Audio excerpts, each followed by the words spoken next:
when I was here at Asbury as a youth pastor. And I remember Kay coming into this sanctuary.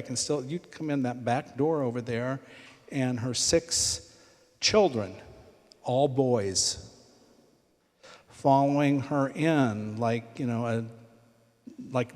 ducklings follow the mother duck.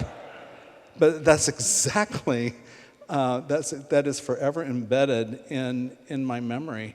And one of the boys that followed her in is named Ross. And in 2012, and Kay will tell you the story of Ross, in 2012, Ross went out to eat one night and lost his life in an act of violence out in Colorado. And so Kay has a place in my heart, not just for that, but for all sorts of reasons. And also, she has a place in my heart because she is from Nebraska. And there's nothing you can do about it. Right? That's right. All right, so I'm glad you're here, and welcome to Asbury Church. This is a great place to be and come. If you're looking for a church home, hey, I know somebody else who says this. Come here and be with us sometime. All right? Yeah, we're here. Ruth? Again, my name is Ruth Hopkins, and I'm a member of the committee. When we first started talking about gun violence, I couldn't help but remember I grew up on a dairy farm up in northern Iowa, and my dad had lots of shotguns and used them for killing pheasants and rabbits and squirrels that helped us survive in the world, helped us become the family that could make it. And I am pretty horrified by what guns have become now as to what they meant to me when I was growing up. So in planning this, several people mentioned Kay to me, and I just met her tonight. She has been a member of Asbury since 1971, and if you don't recognize her in person, you will recognize her music because she plays in the bell choir and has been a longtime member of that. It's okay? Welcome.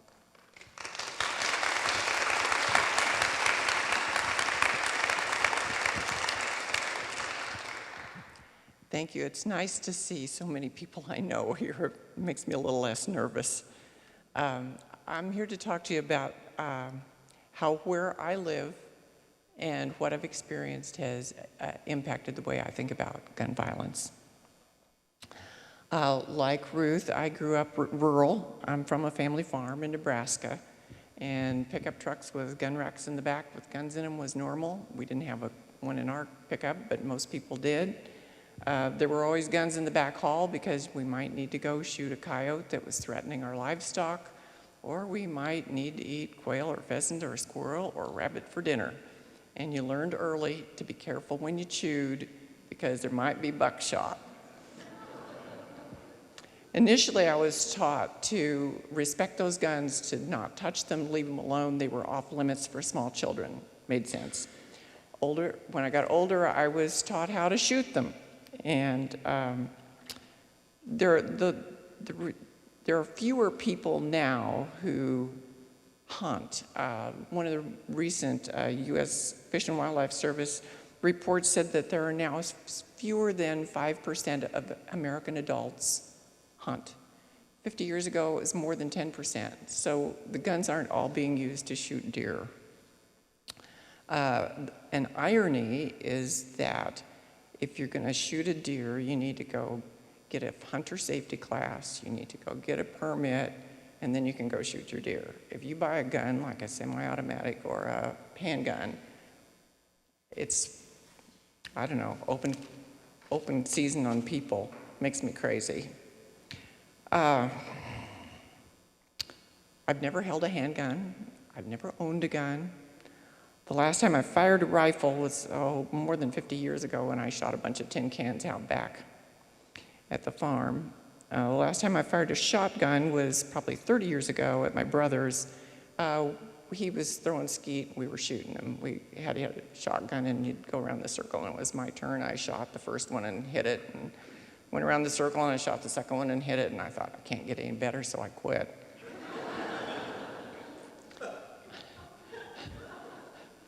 I mean, really. So I was practicing my speech for Fred, and he said that I have been shooting guns lately, but they're all nail guns because we do construction. In 1989, I was working in Kansas City, Kansas, and part of my job had me out in the community. I was going everywhere from 3rd and Quindaro to Bonner Springs and working with families. And they had a seminar given by the Kansas City, Kansas Police about safety for all the people in Kansas City, Kansas School District who were out in the community like I was. And one of the pieces of advice that they gave that I have always followed is never carry a weapon you wouldn't want used against you. I carry a phone. I think the reason I was asked to speak was because of my experience as the mother of a murder victim. Ross was murdered on October 12th in 2012, October 17th, God. There were 4 assailants. 3 of them thought they were going in to do a robbery. There were 2 handguns present at the crime. One of them was a Walther semi-automatic replica. It was a BB gun. The other was a Taurus 357 Magnum. It was purchased legally at a Bass Pro Shop by a straw buyer. Neither gun was fired. The Taurus was used basically as a weapon to hit my son with, hit him in the face with it. In the course of the crime, there were 5 victims. There was the restaurant owner who was in her 60s. There were 2 single women in their 40s, and Ross and his date, who were both in their 20s. Every single person was stabbed to death. Ross was stabbed more than 20 times. All of the women were also stabbed multiple times. When they were done killing the people, the criminals went out. First they tried to start a fire by taking alcohol from the bar, lighting it. That didn't work. So they went out to a gas station and came back, poured gasoline on the floor, and on some of the bodies and lit them. That's how the fire was discovered. The crime was discovered. The first responders went into the fire trying to save people, and one by one carried out bodies. 2 of the participants pled guilty early on, and one has life without parole, and the other one has something like 75 years. There was a trial for a 3rd person. The 3rd person is the one who held the knife. He was the only one who used the knife. I was told by the DA's office out there that the trial would probably last about 6 weeks. It did. I felt a very strong obligation to be there. I thought I needed to represent my son and other victims. I thought I needed to be a witness to that. So I got a hotel room in downtown Denver that was within walking distance of the courthouse, because if they call and tell you a verdict is in, you have 10 or 15 minutes to get there. It was extremely stressful. It was a capital murder trial. They still have the death penalty in Colorado, and it was a capital murder trial. I was there to hear all the testimony. I saw all the articles of, I saw the knife. That was a shock. They put his shirt over a cardboard cutout so that that was white, so you could see where all the stab slashes were. The firemen that testified, you could hear a pin drop. I'm sure the man has PTSD. There's specific rules in a capital murder trial. There's like 3 phases, or the possibility of 3 phases, at least in Colorado. During phase 1, they presented all the evidence and declared guilt or innocence on those. He was found guilty of 5 murder in the first degree, 5 felony murders, 1 aggravated robbery, and 4 attempted aggravated robberies. Although he took the women's purses and my son's wallet, the only thing they actually left the building with was the stuff out of the cash register. Ironically, not even close to what it would cost to buy the gun. And 1 count of arson. Phase 2 of the trial is complicated. It was like there's a specific set of aggravators and mitigators, and if the aggravators win, then it would go to the 3rd phase. If the mitigators won, it would not. And aggravators were things that would say that yes, it should go forward for a capital possibility. It did not get to that, but there was a specific list of things that they said were aggravators. Whether you kill a witness, if there were more than 2 victims, if it was a kidnapping, if they had a monetary gain, if the people were killed in a depraved manner, if you were a felon with a weapon, and if it was an aggravated robbery. And he was found guilty of all of that as well. But during the mitigation phase, they decided that there were mitigators, and it did not go forward to capital murder. At the end of it, the fellow was sentenced to 5 consecutive life terms without parole, plus 180 years for the robberies, plus his third of the restitution, which was close to $100,000, his share. I gave a victim impact statement at the sentencing that told how this had affected our family. His brothers have had a horrible time, and watching them has been gut-wrenching. At the end of the sentencing, the judge said he had looked through the history of the murder cases in Colorado, and this was the most senseless and brutal that he could find. When before the trial, but after Ross's murder and funeral and all that, I began looking for support. One of the places that I tried was called Parents of Murdered Children. Fred and Jim and I went to a couple of meetings with that group. They were a nice group, they were a good group. I got a good book list from them, but it just wasn't the right fit for me, so I kept looking. Somehow, Ad Hoc Group Against Crime got my name. I don't know if the victim advocate gave it to them or what, I'm suspecting that. And they called and invited me to a meeting at Ad Hoc. That's a group run by Alvin Brooks. It was started by Alvin Brooks in Kansas City, Missouri. And so I went to one of their general meetings about crime and crime victims. And while I was there, I met a woman named Crystal who invited me to come to a new group that they were starting called Mothers in Charge. And it was all mothers of murder victims. And I went and I stayed. I was with them for at least a year and a half. We met twice a month.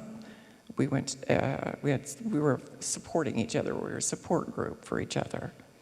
There were maybe 12 or 15 women at any one time in that group. Kind of numbers fluctuated. Sometimes we canvassed neighborhoods looking for witnesses when they didn't have witnesses for a murder. But our main activity was vigils. I don't know if you've ever been to a vigil. I hadn't. I have been to many vigils at this point. We were identifiable at the vigils because we had shirts that said Mothers in Charge on them. And our role was to give support to the families who were there. The family would request a vigil. We didn't just show up. They would request it. They would tell us where they wanted to have the vigil. They chose the place, the time. They were almost always at night. They were often at this location of a murder, at the murder scene. They were usually happened before the funeral happened. We went Kansas and Kansas City, Missouri, mostly in Missouri.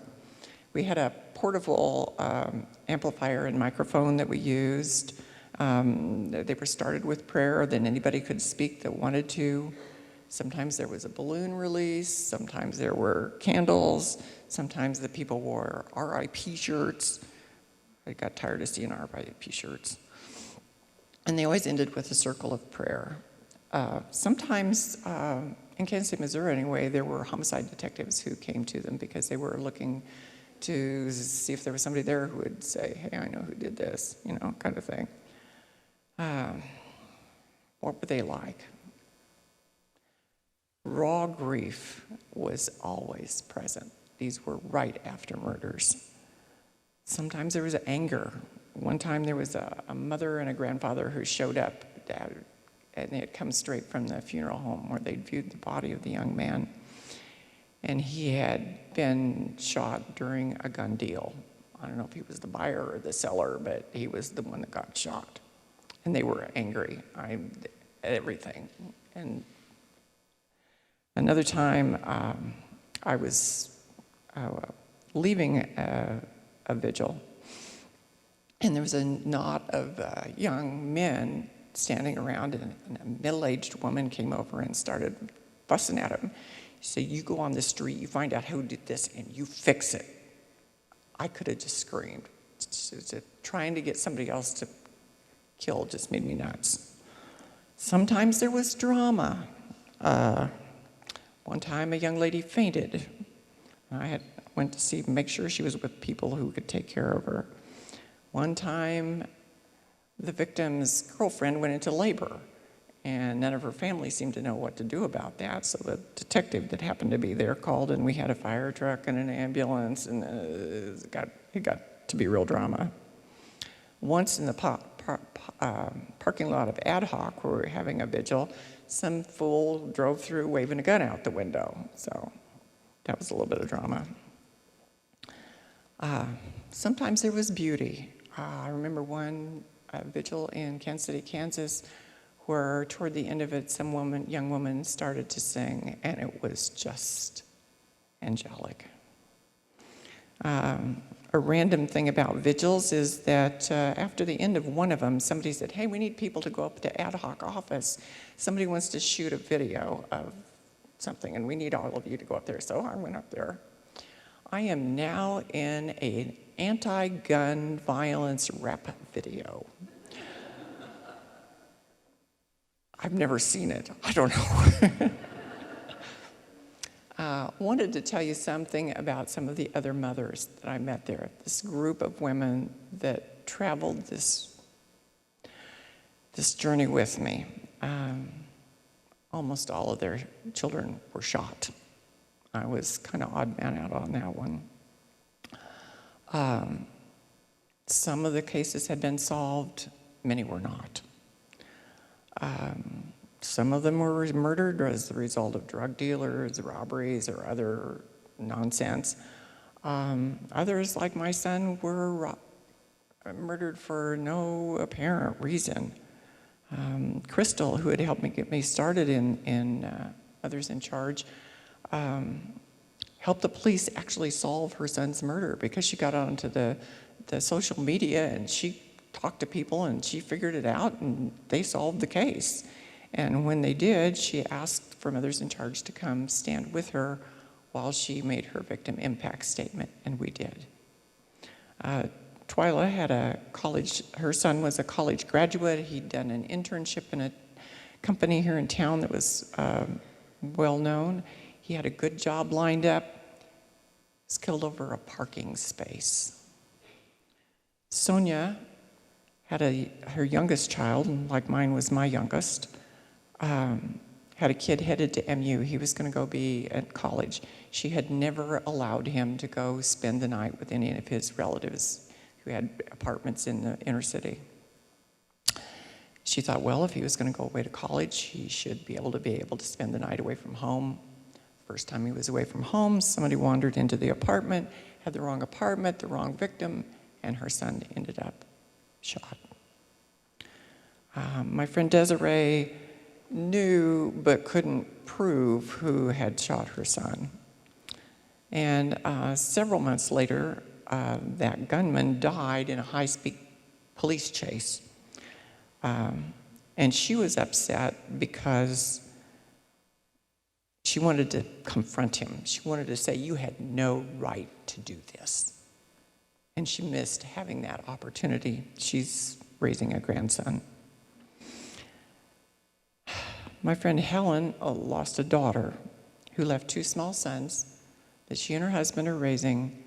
The sons are scarred from witnessing the murder. Sonia was one that told me that a trial doesn't change anything. In a lot of ways, she's right. There were also Cheryl and Rosalind and Dewana and Tracy and Mother Powell and Latrice and another Helen, Carolyn, DeQuay, Sherry. They're all my friends. Mothers in Charge is still a group. Rosalind's still in charge. I'm still friends with all these ladies. Everything they were doing was reactive. I needed to be proactive. I eventually left because I needed to be proactive. I needed to do something. I'm going to skip back now to where I came from. I lived in Johnson County for about 40 years. I raised my kids here. They went to school here. But since 2010, I've lived in Kansas City, Missouri. And I live east of Troost. For anybody of you who know what that means, I'm east of Troost. I'm in the Blue Hills neighborhood, which is from 47th to 63rd Streets between Paseo and Prospect. It is a wonderfully diverse neighborhood. We are racially diverse. We have Black, white, Hispanic, Asian, and couples who are of different races. People have different sexual orientations. They are straight, gay, transgender. They're religiously diverse. We have Buddhists, Muslims, pagans, atheists, and every kind of Christian you could possibly think of. Educationally diverse. We have everything from no high school education to PhDs.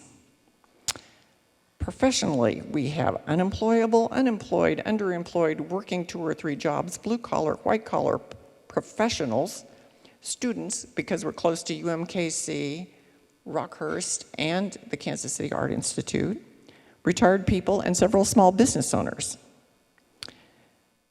And I can tell you that people from every one of those groups that I named live within 3 blocks of my house. And I know that because I know my neighbors. We make a point of getting to know our neighbors. The neighborhood, I'm in zip code 64130. Now, not all of my neighborhood is in that zip code, but I am, and that just goes down to 51st Street.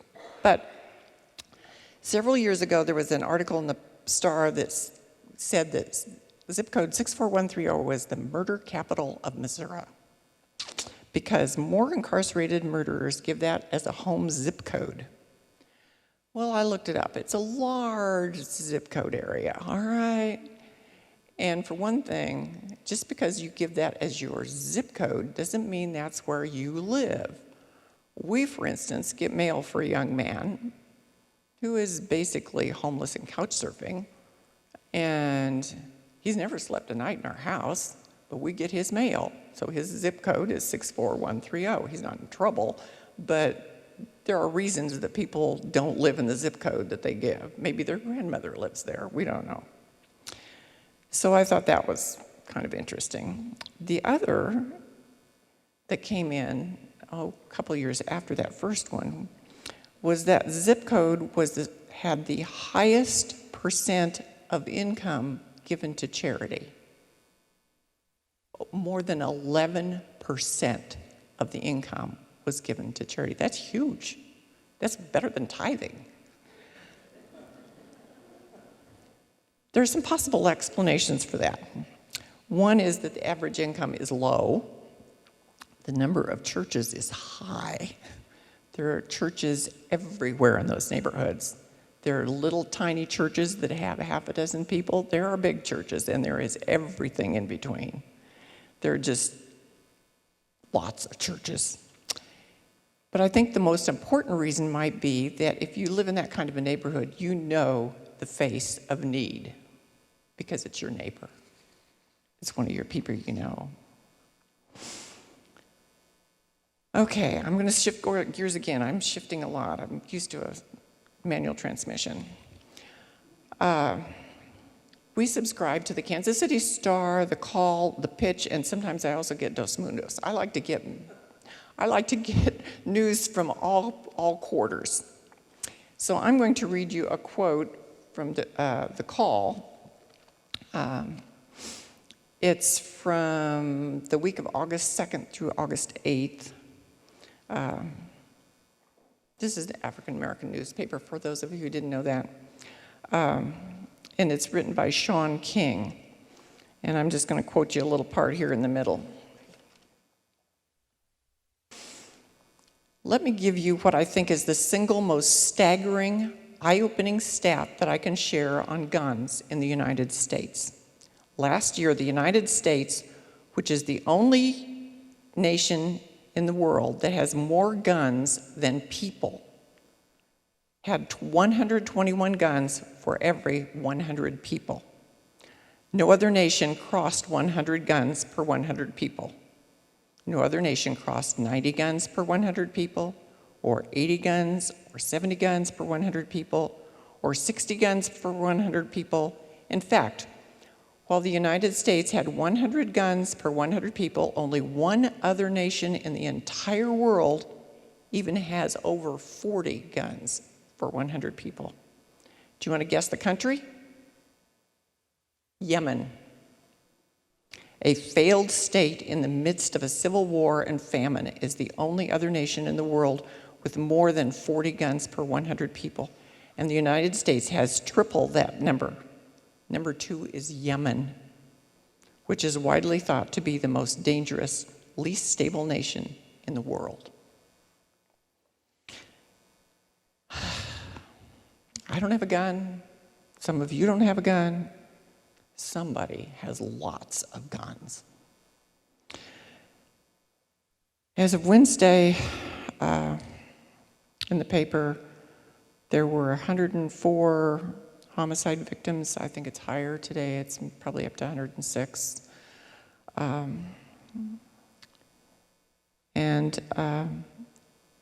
There were more than 360 people shot in KC that survived. So that's 400 plus people that have been shot. I mean, a lot of them died, but even more of them didn't. Unfortunately, some of the people with guns have problems and live very stressful lives. I'm going to talk a little bit about what I see when I look around, what some of the problems are. One of them is housing. If you ask somebody in my neighborhood where they live, they tell you where they stay. I stay here, I stay there. A different language is used. There's couch surfing, there's people who move frequently. Habitat for Humanity is trying to do building for good. Fred and I built more than 20 in Ivanhoe. We aren't doing that anymore, but Habitat is still busy. They just don't build them in my neighborhood. One of the problems with housing is that we've been builders. You can't build a decent house and rent it for what people can pay if they have a low income and even break even, what less make any money. It's just not economically viable. So that's a huge barrier, a huge problem. Work. We have several neighbors who work and need a livable minimum wage. What we have is not. There are some barriers to work. Transportation and childcare are biggies. Operation Breakthrough helps a lot with childcare. There's a busing system, but I know from people I talk to that buses do not take you where all the jobs are. There are some jobs they can get a job, they can't get there, or they can get kind of close and still have to walk for a half hour to get there. It's not necessarily doable. We're probably technically in a food desert. We do have food pantries. St. James United Methodist Church has a big one. I see people lined up there every week. St. Teresa Little Flower is a Catholic church that I take neighbors to that one. And Harvesters is a big help in our neighborhood. As far as healthcare goes, Truman is awesome. We've had people that we help go to Truman that saved their lives, basically. There's also the Southwest Boulevard Family Care Clinic, which is awesome, and there are smaller clinics throughout the neighborhoods. Physical health care is probably not as good be, but the biggest problem with health care is mental health care. I hope it's wrong, but the number that I read is that 60% of gun deaths are suicides. We need a lot of health care, mental health care. We need more beds, we need more people, we need more clinics. That's just untenable. 60% of people. Anyway, then there's education. We went to a seminar about violence in our it was held in our neighborhood. It was over at Paseo High School. We live about a block and a half from there. So we went over to listen. It's been a couple years ago, and there's a man named Pat Clark who is a neighborhood activist who was on that panel. And at the end of their whole evening discussion, they asked each person on the panel to say, what one thing would you do to stop violence in your neighborhood? And Pat said, teach a kid to read.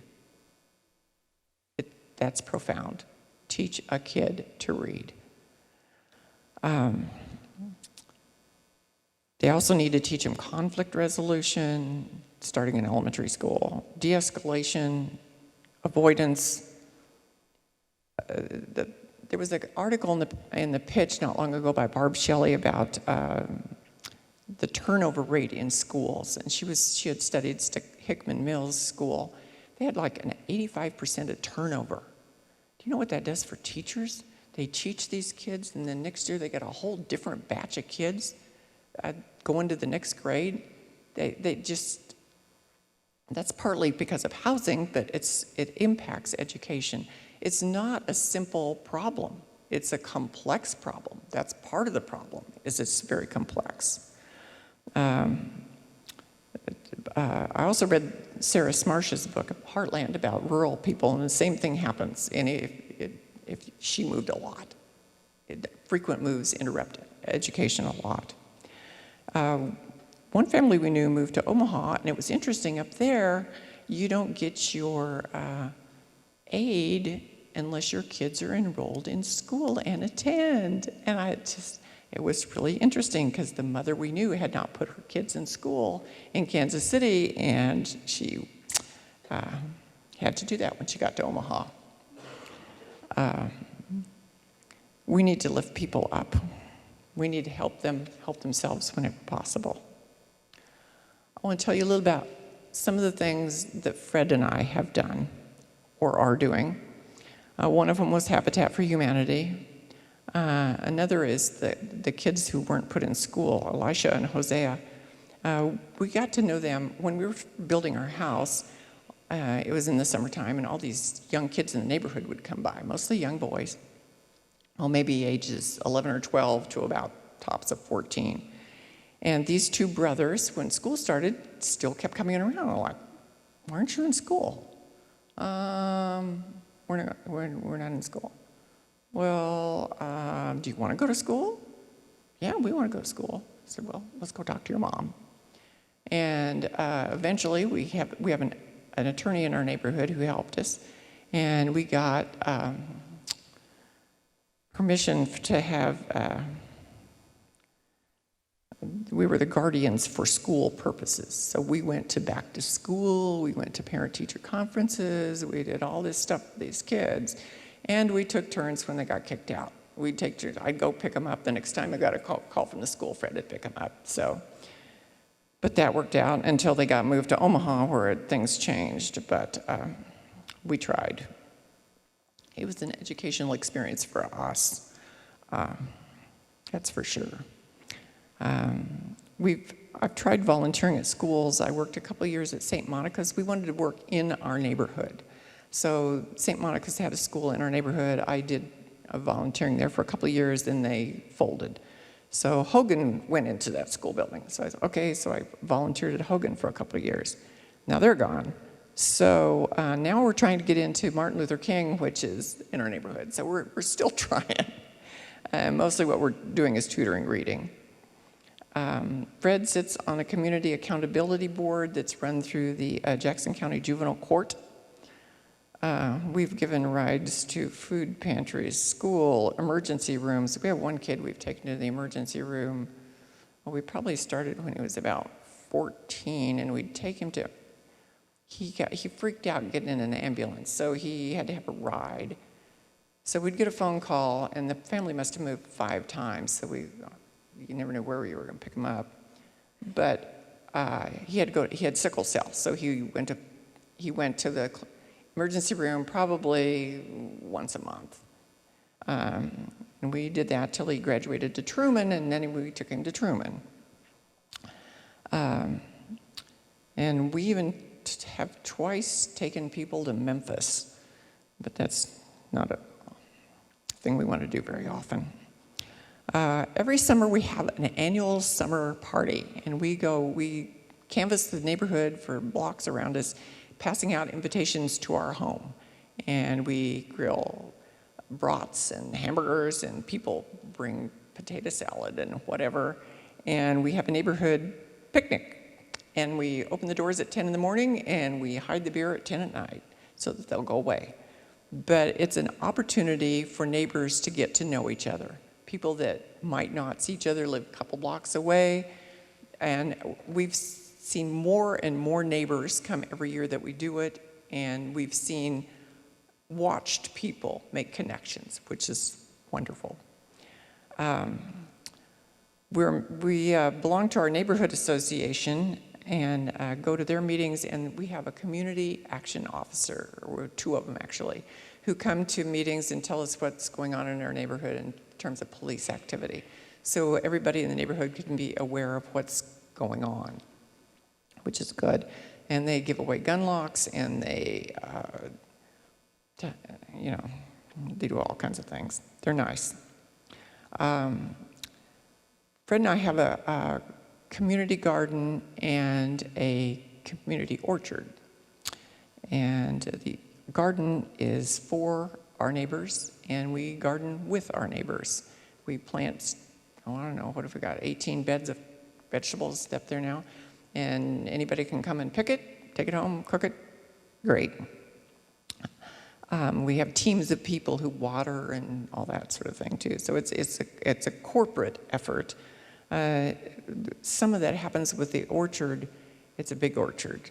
We have about 190 fruit and nut trees and bushes, so it's a lot of stuff, and get a lot of food out of that. Trying to help the food desert be not quite so deserty.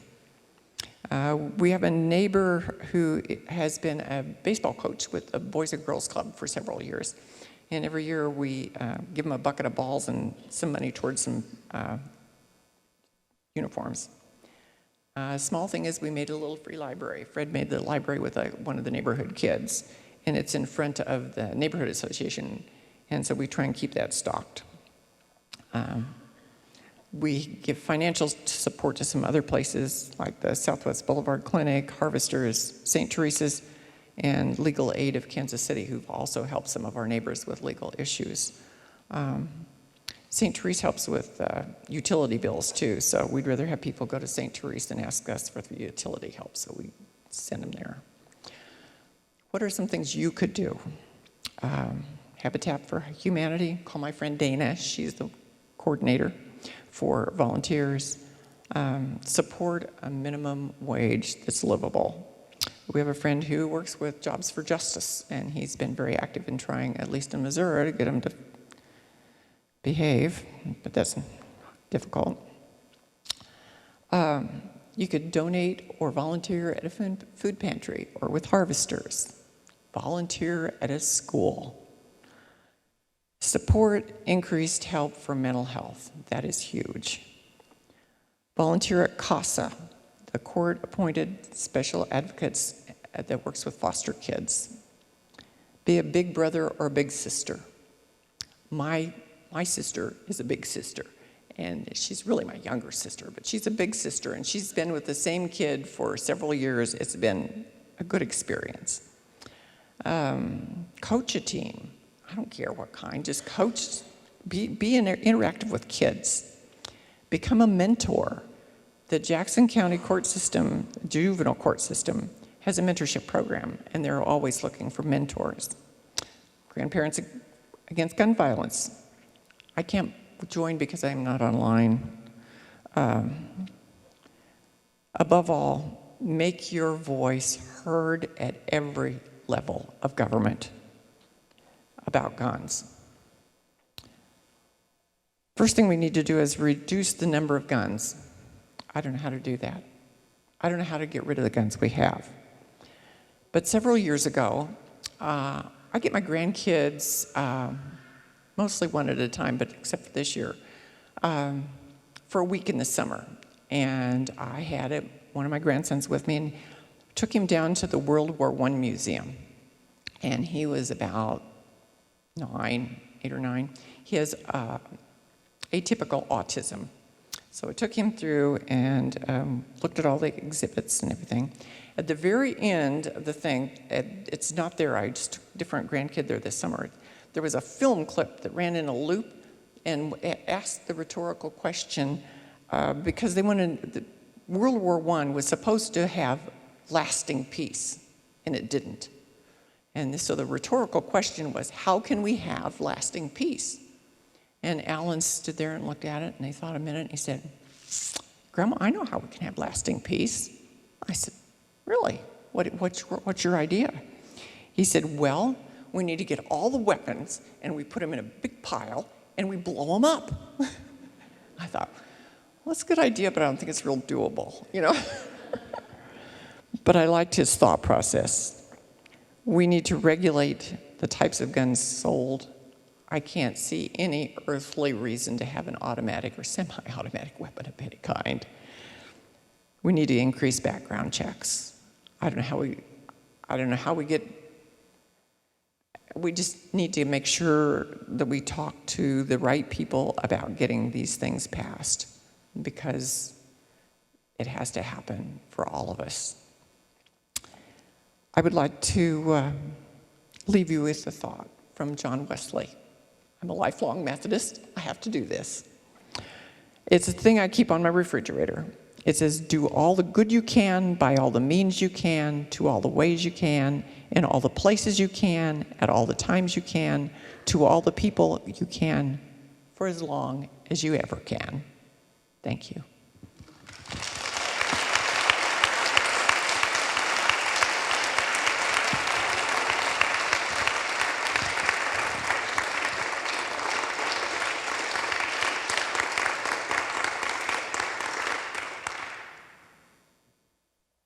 Thank you, Kay. Our next speaker is Barbara Boyer. Barbara's a lifelong resident of Johnson County, a graduate of Shawnee Mission East and KU. She was in the Kansas House of Representatives from 2010 to 2017 and is now our state senator. Barbara? Thank you.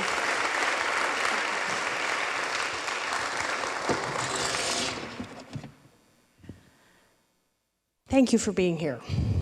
I'm sorry we have to be here. Why are we in a house of worship talking about gun violence? I've been sitting here thinking about that while I was listening, and thank you, Kay, for sharing the impact that violence and gun violence has had on your life and presenting what many of us in a legislative capacity would refer to as the social determinants of health. And that's exactly what you talked about, and that is a struggle that we all have of how to make that happen. So in my estimation, we're here in a house of worship because this is where we come when we're hurting. We seek solace in community.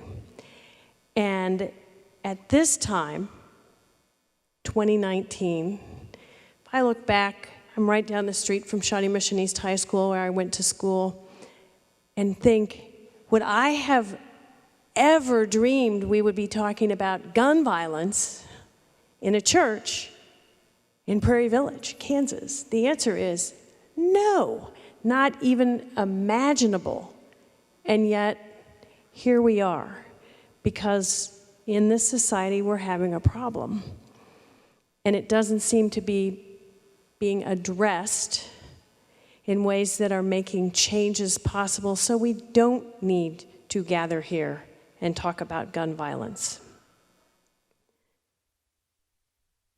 I'm also a retired anesthesiologist and married to a family practice physician. So when I look at gun violence, my lens that I see out of is public health and public health policy as a legislator. Public health means, how are we all doing? Are we staying healthy? And how long are we living? And when are we dying? And how are those things happening?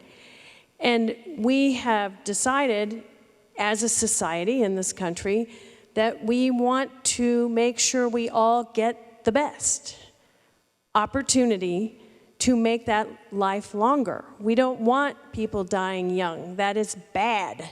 We don't want people being ill. That is negative. We want us to be as good as we can be. Remember, life, liberty, and the pursuit of happiness? That mantra, that's the basis of our society. And yet, here we are talking about gun violence.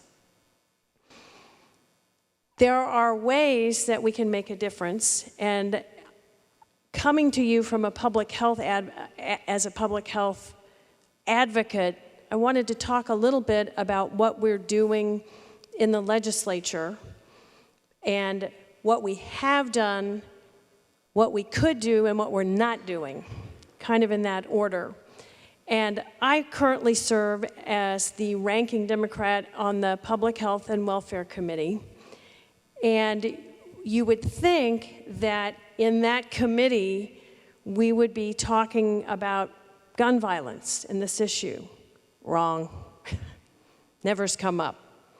Because bills that have to do with changing the outcomes of this public health issue are always run through a committee called Federal and State Affairs in both the House and the Senate.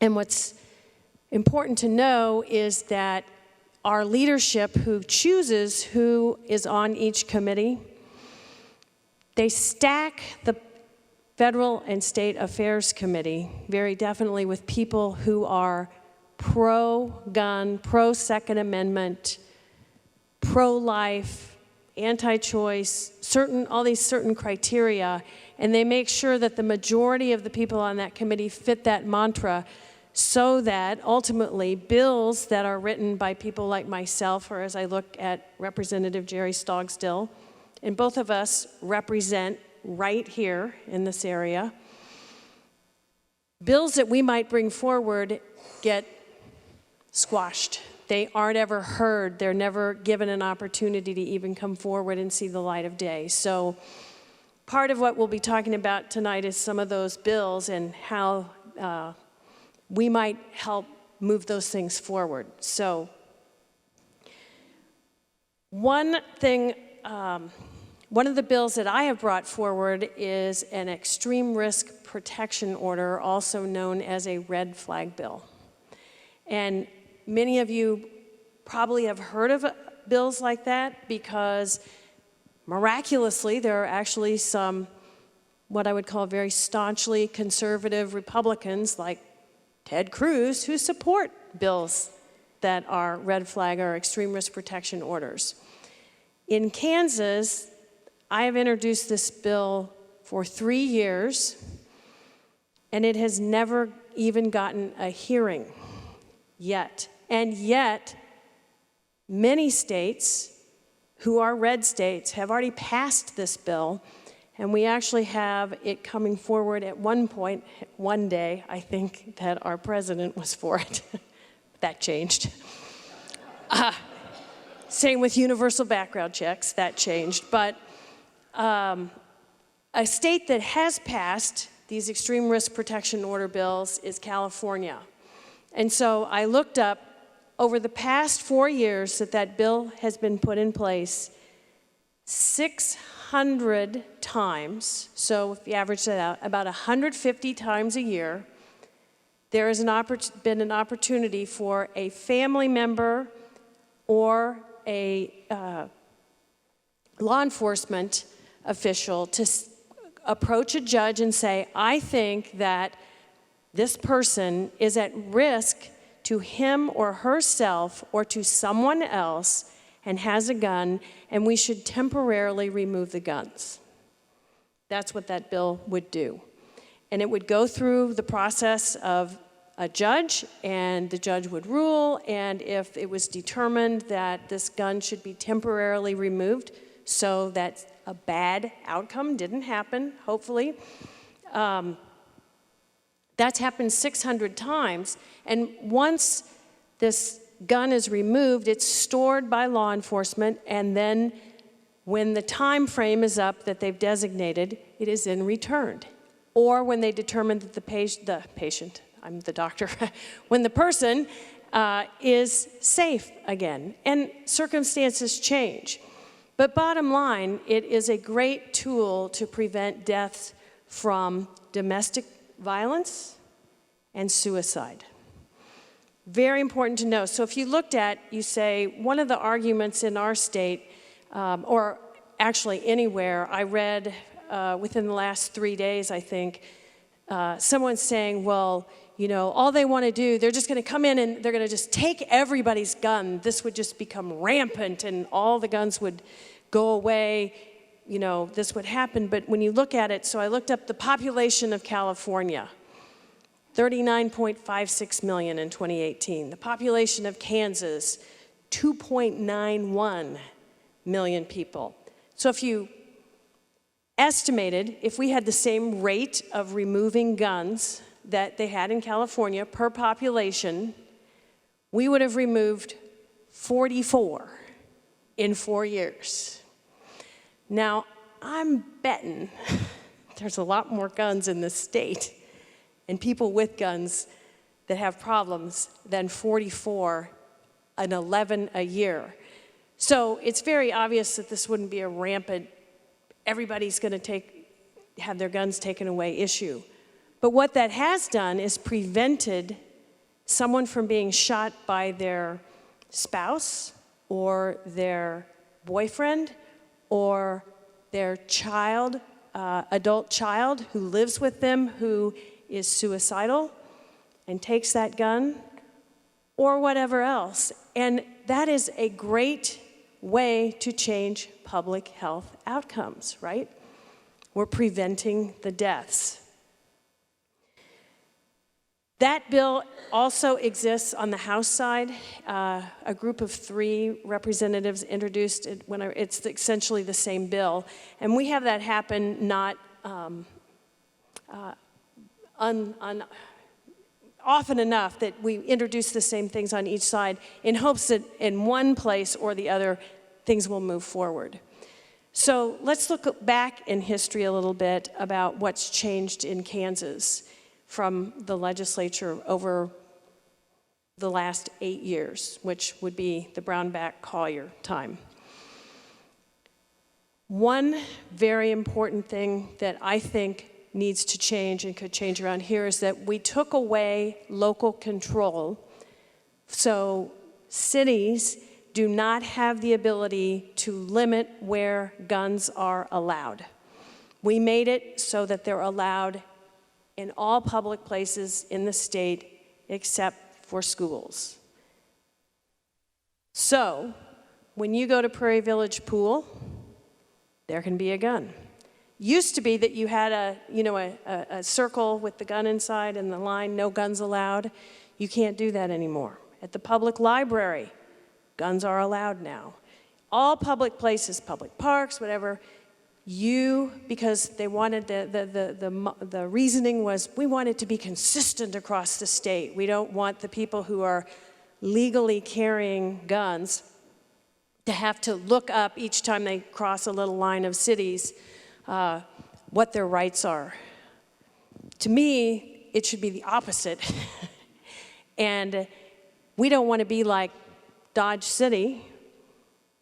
We don't need to be like Dodge City. And I'm fine if Dodge City wants to have guns, if their elected officials say that's what we want, that's their business. I know around here that the majority of people would rather we didn't have guns at Prairie Village Pool and at the library. Now, in a public, that's a public place, in a private entity such as Hen House Grocery Store or anywhere like that, when you are a private entity, you have the right to say no guns allowed. And that was not taken away because they can't do it because it's private, but for public places. So that also changed over time. We allowed guns, I would say allowed, require, no, they aren't required yet, but on college campuses, same thing. The only way that you can not put up a sign that says no guns allowed is you are required to have screening available to show that there are no guns. So let's take KU campus. Let's take Johnson County Community College campus. How do you get in? Well, there's how many entrances just on the streets? And then all those buildings and all those doors that go into those buildings and hallways that connect and on and on. It is absolutely unaffordable for our schools, our higher education entities, to check everywhere. Now, I know at campuses for sporting events, they are checking now. So there probably won't be a gun at the ball game. But everywhere else on campus, there can be. And it's because they can limit where everything is at that place. What else has changed? Raise your hand if you think it would be a good idea if you had a gun to be trained and how to shoot it. Boy, I'm like Kay. I grew up with a hunter father, and we were forbidden to go near any weapon. I mean, we were scared. We knew that it was to be respected, and we were taught to the level that even we were not allowed to do this and point it at somebody. That was forbidden because we were told that anytime you have a weapon and you're pointing it, the intent is to kill whatever is in front of that gun. So we grew up, we had a pellet gun in the basement so we could practice, and we did hunter safety, my sister and I, and ended up being hunters, but had huge respect for a gun and knew the violence that it could cause and knew to stay away. Kansas has passed a law and said, if you want to conceal carry a weapon in this state, you do not have to have any training. You just can get the gun. If you buy that weapon in a store like Dick's or whatever, a gun store, there is a required background check there. That's law. But if you buy it online, there's no background check required. Now, guess what people who shouldn't have guns do? gosh, what an idea. So that's another loophole that we have changed since I've been in the legislature. We passed a bill, and this was a while ago, but that if you are in Kansas, we are going to defy federal law, and you can make weapons that don't meet the requirements of federal law for your guns, like silencing and multiple rounds. I don't know what all they can do to guns, but we don't have to follow the rules. And I remember asking the man who was carrying the bill on the floor, what about terrorists? I mean, have you thought about why we might not want a place where people can manufacture their own weapons, not following federal law, not having an identification number on the gun, all those things we required? He goes, I hadn't thought about that one, but we passed it. So you can do that in Kansas. Now, somebody actually was arrested and had a problem because they took the gun, they moved them across state lines, and they were confiscated. And that individual tried to sue the legislature for falsely representing what the law was or some crazy thing. And it's like, no, you really broke it this time. It's pretty lax. Bottom line is, in our state, we have a majority of legislators who feel beholden to the NRA and want, we get rankings or ratings or a scorecard that they do that comes out before each election. And many of our legislators believe that if they don't have a perfect score from the NRA, they won't be elected. So even when we have reasonable, let's start with this extreme risk protection order, I think that's reasonable. If we have a reasonable bill, the NRA has been against every single thing that might improve outcomes with gun violence. And so they all vote no, and that's the majority, and we never, even if we have a bill that finally makes it to the floor, it never will pass. So that's a real problem. I'm going to just kind of zoom through some of the other kinds of bills that are out there. When we're in the legislature, we work in 2-year cycles. So bills that were introduced last year, if they are part of an exempt committee, which Fed and State Affairs is an exempt committee, a bill can sit and be held over for the summer and then be available for next year.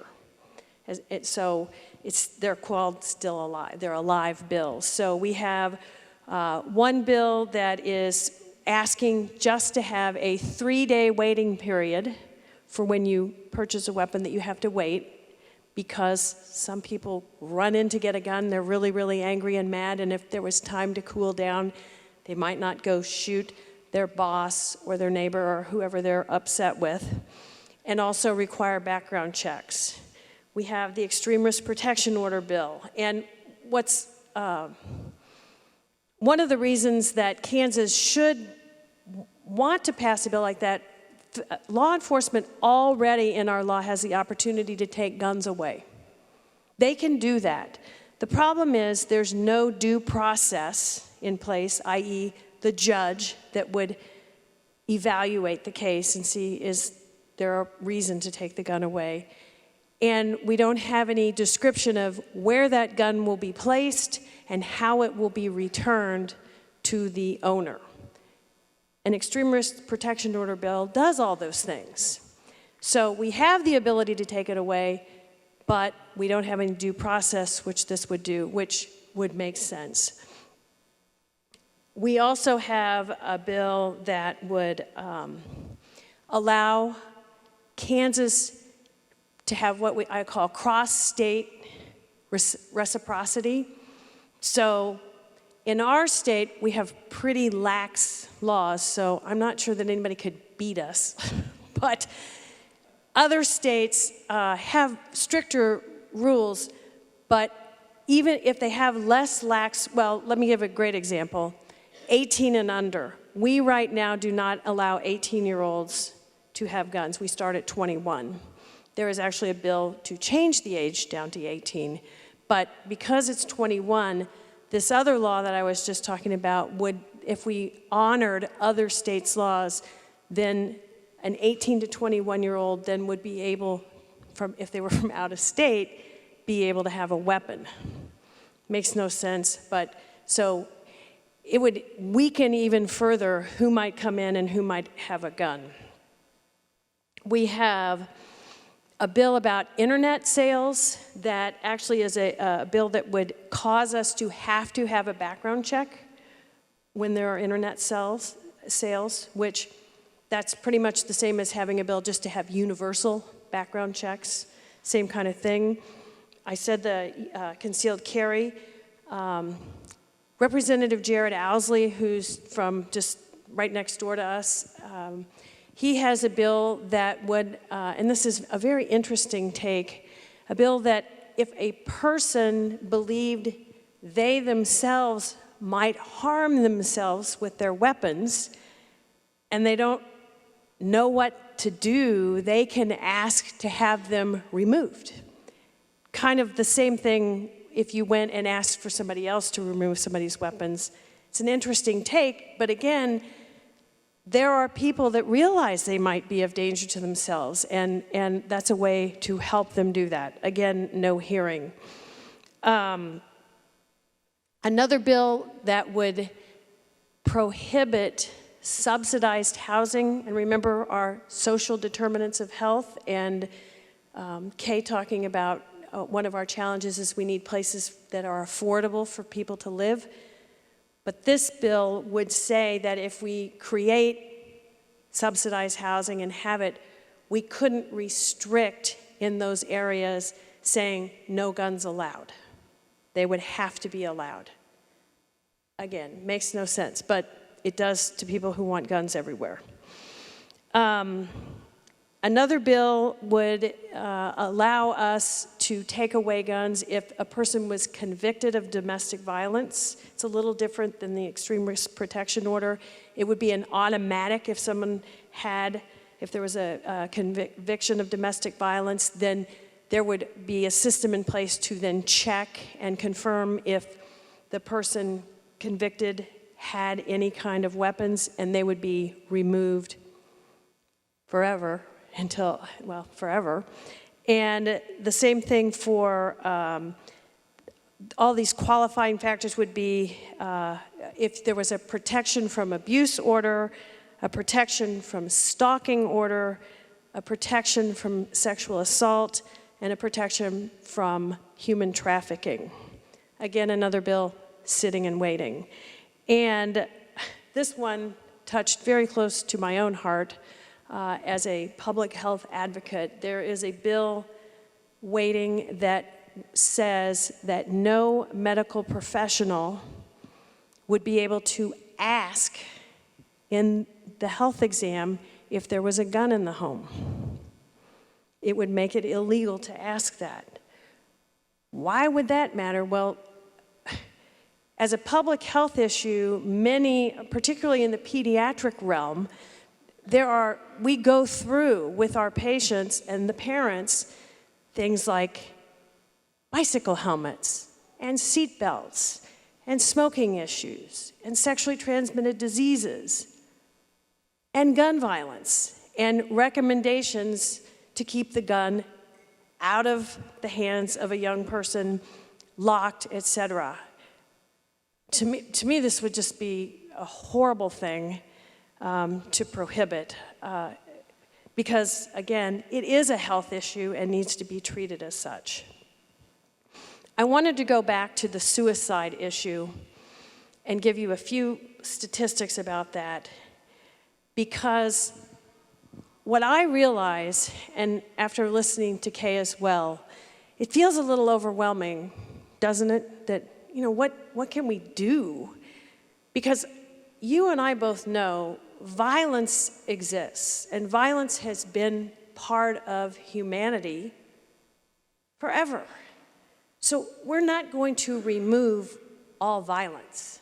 I don't think that's a realistic expectation. But I do think we can reduce the consequences of someone being out of control.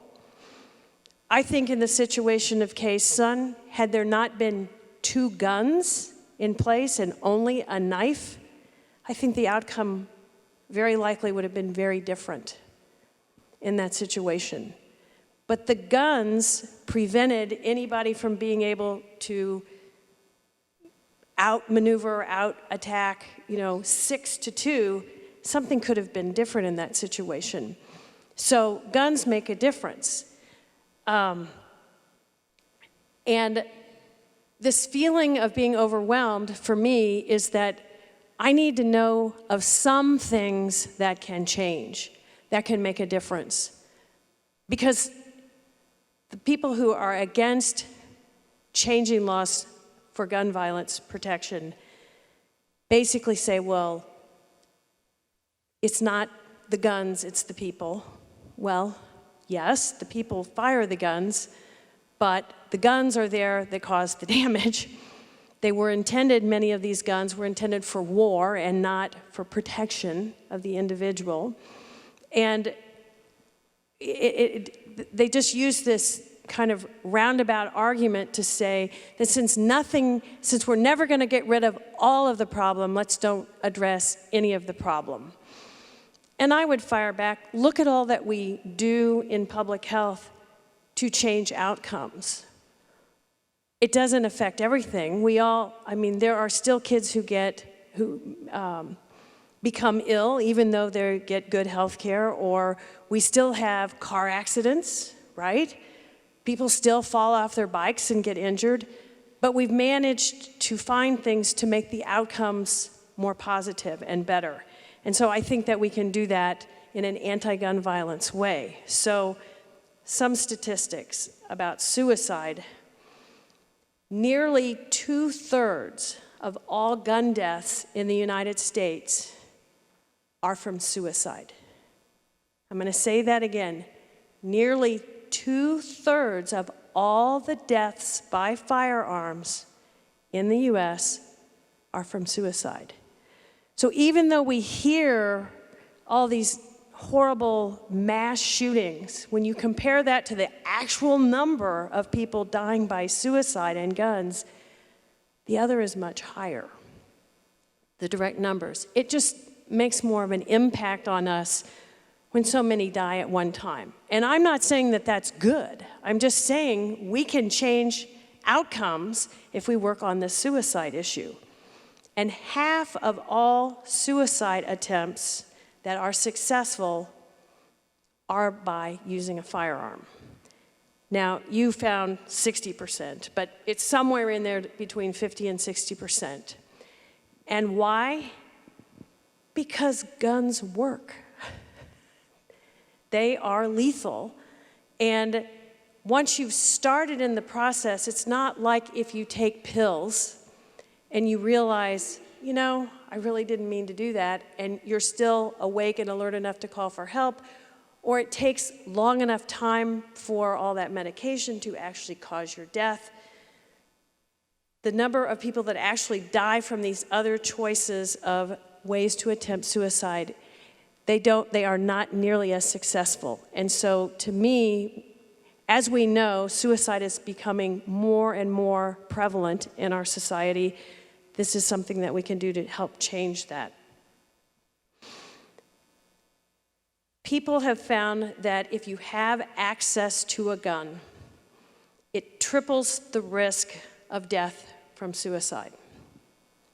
So when we think about, well, I just have it to protect myself, or whoever says that, they have that in their home, they even have it locked up. But I'm betting probably by the time a kid is 8, they know where the key is, and they know how to work a key, and this is very tempting, right?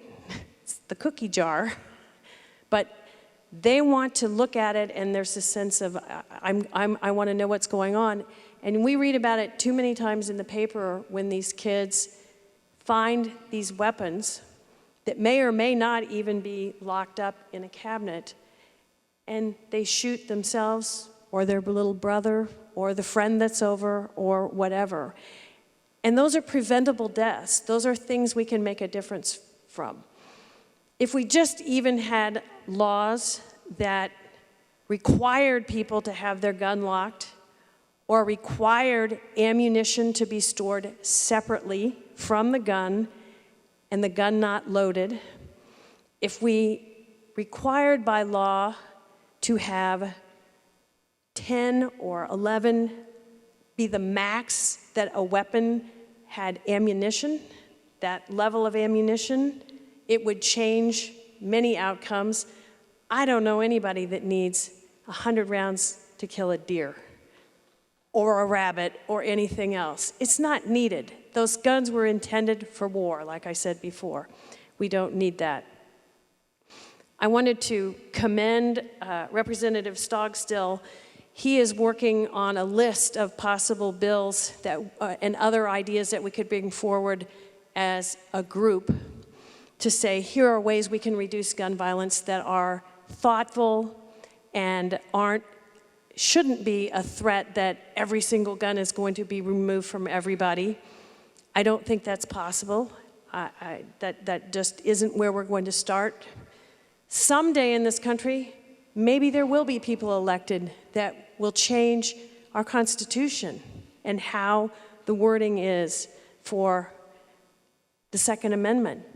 I don't know, but it's possible because we might get tired of it. I have a daughter that lives in Australia, and I had a story. She had to go into the ER when I was there visiting. She had this eye issue, not to get into too much detail, but we were waiting in the waiting room, and a man came in who was clearly either mentally ill or high on some drug, or something was very wrong, and his behavior was horrifically erratic, frightening. And my first thought was, oh my gosh, we've got to leave. I don't want us to get shot. I was at KU as a medical student when the man came in with the shotgun and shot the resident and whoever else. And I worked at Bentob in Houston, the knife and gun club of the world, it seemed like. And it was not unusual to have shootings in the hospital or in the ER or out in the parking lot. I mean, it was very violent. And here I was in this ER thinking, we've got to get her out of here. And then I went, should have had the V8. No. I said, we don't have to leave. We're in Australia, and they don't allow guns. All their law enforcement, they carry tasers. They don't carry guns. So I knew I was safe, and it was such an eye-opening experience to be somewhere else and see the difference in how I responded to the same scenario.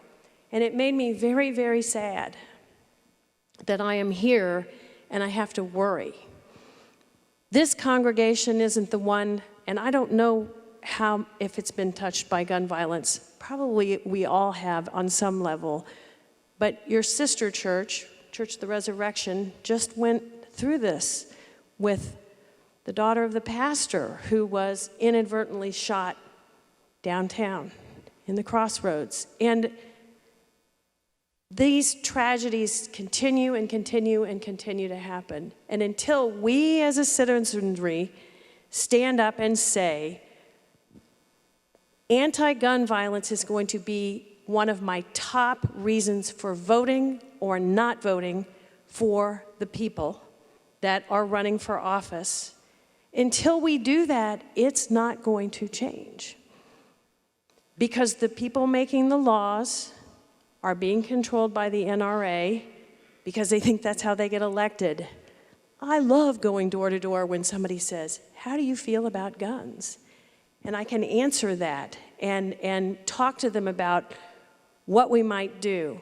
And I don't mind when someone gets mad and says, you just want to take all the guns away. Pardon me, that's not true.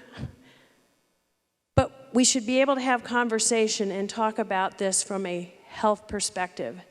So in a perfect world, I would like to see one of these bills come through the Health Committee so we can address it as it properly should be, a public health issue. I am not going to hold my breath on that one, because I probably won't be breathing then, but that would be ideal. We have a problem. You all here, you're the choir, you know there is. Joining groups, Kay's suggestion of things you can do, social determinants of health, there are so many parts of this that have to go together to make change. But we absolutely can do things like try to have a universal background check in the state of Kansas. We should be able to do that. We should be able to do that nationally. But until we help make that change, it probably won't happen. So I'm going to stop because I hope you all have questions. Know that this church cares. Kay and her husband care. I care. Representative Stogstill cares. There are many people who care about trying to make changes. Just seek them out and make it a priority. Write your letters, write your emails, and vote. Thank you.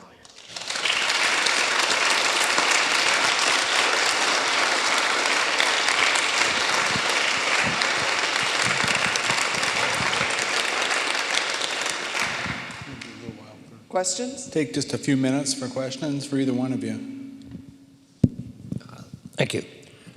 I'm Representative Jerry Stogstill. I represent this district in the Kansas legislature, and I want to thank Barbara for a really good presentation on how gun violence impacts us as a health issue. And there's three things that I just wanted to follow up on that in a couple other areas. I'm a former naval weapons officer, and I've seen a few guns in my days, and I own guns, but I'm highly trained, and I don't mind registering my guns or any of that sort of thing. But if you go out to any of our major sporting goods stores here in Johnson County, I guarantee you they have more firepower in those stores than what we had in our arsenals on a guided missile cruiser in the United States Navy. That is just wrong. You can go out at some of these and buy a 50 caliber sniper rifle, essentially, for $13,000, and all you have to do is plunk down your Visa card. There's very few people in the military that should have access to that kind of weapon. So I would suggest you contact your legislators about your concerns, but also contact Shields and Cabela's and Bass Pro Shops and any of these other places that sell these kind of weapons, because that should not happen. And I applaud Walmart for at least taking a couple of steps in that direction. And I'm kind of an outsider because I also serve on the House Federal and State Affairs Committee. So it's a real interesting position for me to serve on.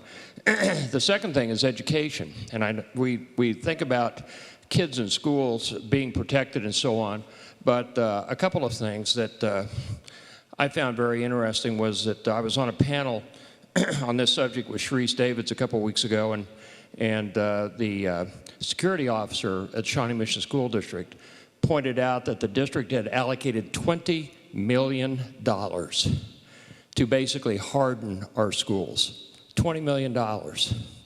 Now take that and apply it nationwide, and how much we're spending to basically turn our schools into forts. And that is wrong. That's money that should be going to educate our children. And it was a couple weeks ago on 60 Minutes, they were talking about a new trend in architecture, in school architecture, is how to harden those targets.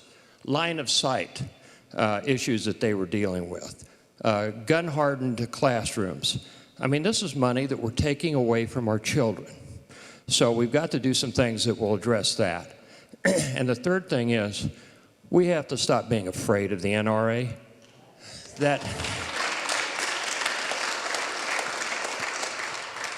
They claim they have 5 million members. I don't believe that. And even if they do, probably 20% of them are the hardened, basically gun nuts that cause the problems. If you look at that, and it's 2 million people, we have 350 million people in this country. That's less than 0.5% of the population of this country, and yet we seem to be afraid of these people. I had one experience with the NRA lobbyist in Topeka. It was my first year in the legislature, and he came in. He looked like he was about 25 years old, and he wanted to talk to me because he heard that I'd been a naval weapons officer. He thought I'd be very supportive. And it was for a bill that was lower the concealed carry age down to 18. And he said, well, you know, we're going to grade you on this bill. We're going to give you a grade on that. And we'll work against you if you don't get a good grade on our NEA grade card. And I told him, I said, you know, if you give me higher than an F, I will sue you for slander. And I said, number two, this conference is over, and that's the door. And I haven't heard from him since. So there's no reason to be afraid of these people. We outnumber them. We've just got to show some courage. And I would hope that you would do that. And if you, again, call the gun stores and look at the problems we're having with this as far as funding our educational systems, and don't be afraid of the NRA. Thank you.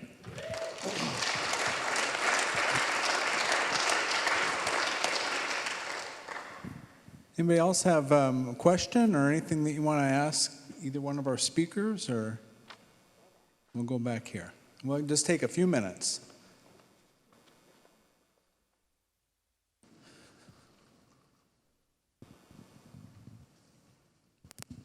I have a comment and a question. Just my opinion that the NRA has created an atmosphere that's led to this gun violence. That's just my opinion. Also, I think I read in the Star recently that Kansas and Missouri both have a gun buyback program, I guess for the cities. But in Missouri, they're required to offer the guns back to the gun dealers. Is that true? I read that same article, so I think yes. But I don't really honestly know in Kansas law. No one's ever asked me that before. So, but I can check, and we can send it out to let people know. I'm going to go right in front of you, Pat. This is why we... Would you provide a list of the bill numbers for next legislative session so we know which bills you've talked about and which bills we can support? Thanks. I have them. I didn't want to confuse, but if you want to write, or if you can also just email me at barbarabollier@gmail.com and ask. But if you're ready to write, the bills that I know that are there right now, and there will probably be more that will be filed, right? And we know we'll be filing some anti-gun violence bills, so they'll be there as well. Senate Bill 8, so just write SB, so 8, SB 183, those are the two Senate bills.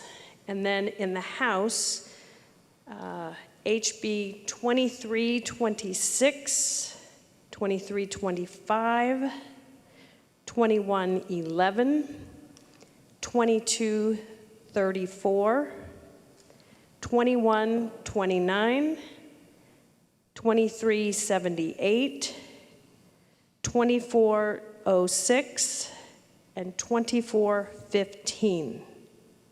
They're busy in the House over there, aren't they? That's what you get with a lot more people. You get a lot more bills for them to decide. Some of these bills are, like one of the ones that's in the Senate, you have to look at which committee they're in, because some of the ones they've already passed in the House and now they're sitting in the Senate side. The two Senate bills that I have listed did not get hearings, and they're both anti-gun violence bills. I don't remember, as far as I know, that we didn't pass anything worse this year. That's sometimes it's not what you get done, but what you prevent from happening. That's a win. So that's been a good thing. Yes. And while I'm looking there, stand up so everybody can see your shirt.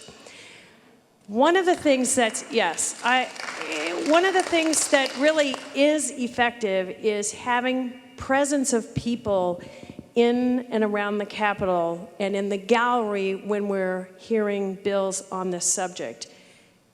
And Moms Demand Action, they were there every day.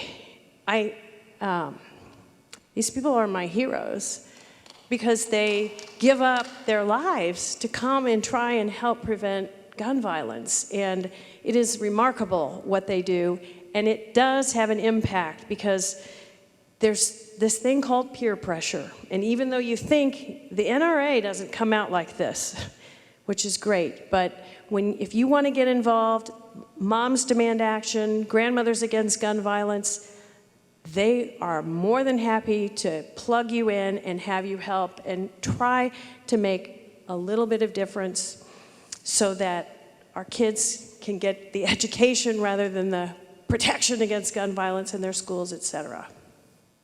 Other questions? Anybody else? If we're not constituents in the, of the leadership positions, will it make a difference? I'm not in the leadership of the Senate committee of the House. We get asked that question all the time. I cannot speak for those people, but they're the ones that have all the staff. So they can keep account. Sometimes they will send a letter back saying, that's not, you're not in my district, so thank you very much, or they just don't reply.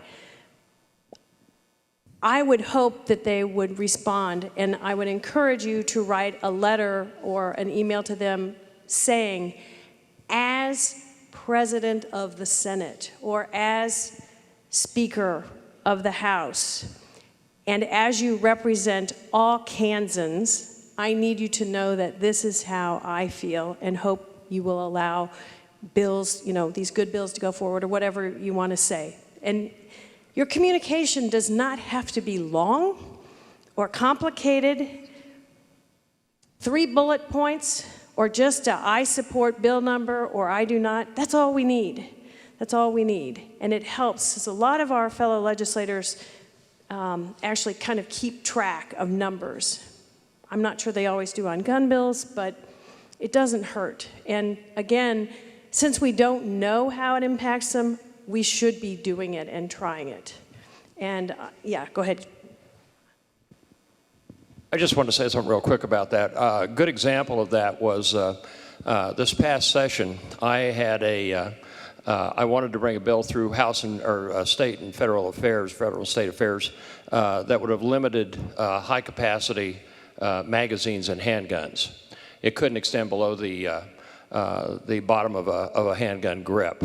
I knew it couldn't get through Fed and State Affairs, so I brought it to the floor as an amendment, attached it to another bill.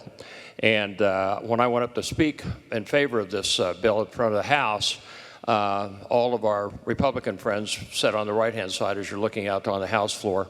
And I could see even some of our rural people going, it's not me, not bad, maybe, that sort of thing. And all of a sudden, I feel some leadership moving around down here on the Republican side, which rules the House. And all of a sudden, they challenged the germaneness of my amendment, and they got it killed. So the leadership in the House especially has a tendency to do that, and there's that leadership really does not represent, in my opinion, the vast majority of even the Republicans in the Kansas House of Representatives. So when you go to the ballot box next time, because there's some pretty good leaders in both the House and the Senate, they don't live in liberal Kansas, they live in southern Johnson County. And take that into consideration when you're at the polls. Make sure that we change leadership up there next year.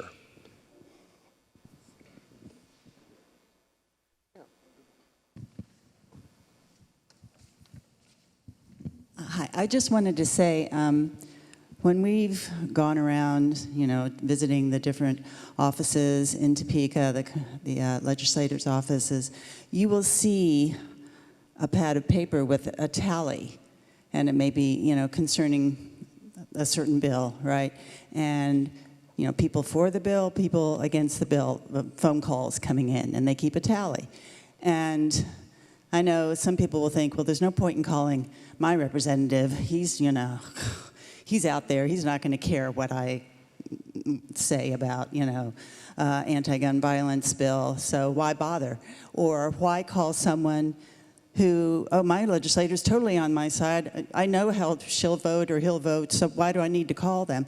But I've heard from both sides of this that we should always call because they need to say, this is my, you know, my people are calling me and telling me this is how I want you to vote.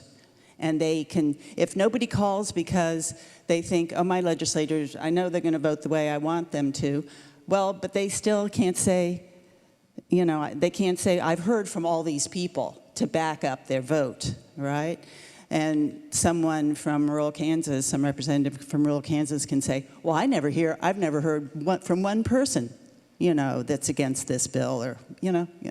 And am I making myself clear? I don't know. Anyway. One more question? Anybody else have a comment? Are you surprised? I just want to thank Kay for sharing, because it's so excruciating that you are available to share some of your pain and some of the insights. Thank you so much.